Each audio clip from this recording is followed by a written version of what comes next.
Olá, graça e paz. Vamos refletir hoje em Atos capítulo 16, versículos 29 até o versículo 31, que nos diz o seguinte: Então o carcereiro, tendo pedido uma luz, entrou precipitadamente e, trêmulo, prostrou-se diante de Paulo e Silas. Depois, trazendo-os para fora, disse: Senhores, que devo fazer para que seja salvo?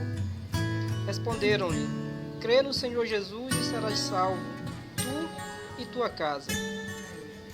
Bom, esse episódio aqui é a continuação daquele incidente que ocorre na cidade de Filipos, quando Paulo repreende um demônio que possuía uma jovem, um demônio de adivinhação, e esta jovem era fonte de renda para os seus senhores.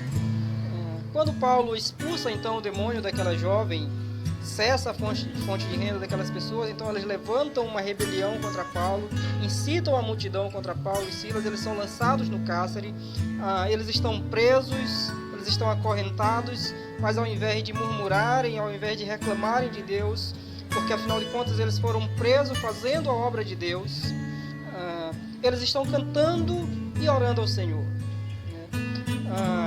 Diante desse cenário, eles orando e cantando ao Senhor, louvando ao Senhor, algo sobrenatural acontece.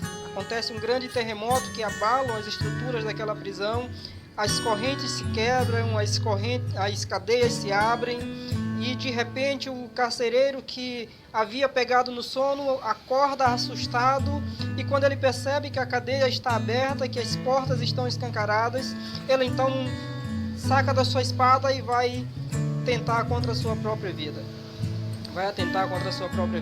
Quando Paulo percebe que ele está por dar cabo à sua vida, ele então brada de lá do interior da prisão e diz que ele não se fizesse mal algum, porque todos eles ainda permaneciam ali.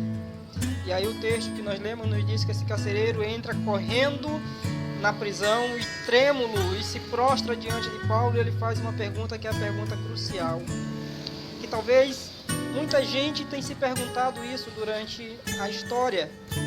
Talvez essa seja uma pergunta que você mesmo tem se feito, porque talvez você tenha passado por situações complexas, por dificuldades, talvez você tenha enfrentado momentos difíceis na sua vida, talvez você tenha vivido também uma vida de pecado, uma vida distante de Deus, mas que em algum momento isso tem pesado na tua alma, isso tem pesado no teu coração, e você tem te perguntado também: o que faço para ser salvo? Talvez você seja aquele tipo de pessoa que acha que não há mais esperança, que não há mais saída. Talvez você pense que você foi longe demais e que não há mais jeito, que não há mais solução. Então você agora se pergunta: o que eu posso fazer para ser salvo?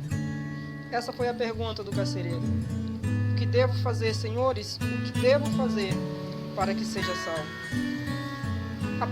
A resposta de Paulo e de Silas para o carcereiro é a mesma resposta para você e para qualquer pessoa em toda a história da humanidade.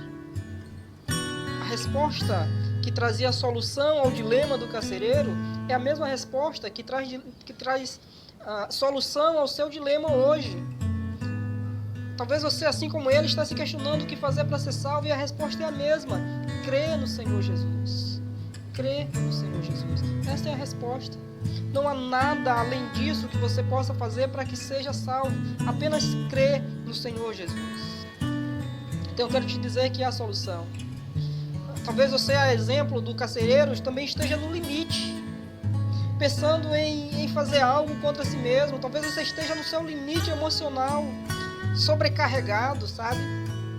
Mas Jesus disse que ele diz assim: vinde a mim todos os que estáis cansados e sobrecarregados, e eu vos aliviarei. Lançai sobre vós o meu jugo e aprendei de mim, porque sou manso e humilde de coração. Então Jesus, ele quer carregar os nossos fardos. Ele morreu na cruz para nos dar a salvação. A resposta para o teu dilema é a mesma resposta que Paulo e Silas deram ao carcereiro: crê no Senhor Jesus. Crê no Senhor Jesus e será salvo, tu e a tua casa. Que Deus em Cristo nos abençoe. Deposita sua fé em Jesus. Confia em Jesus. Ele tem a solução para o teu dilema. Que Deus nos abençoe, em nome de Jesus.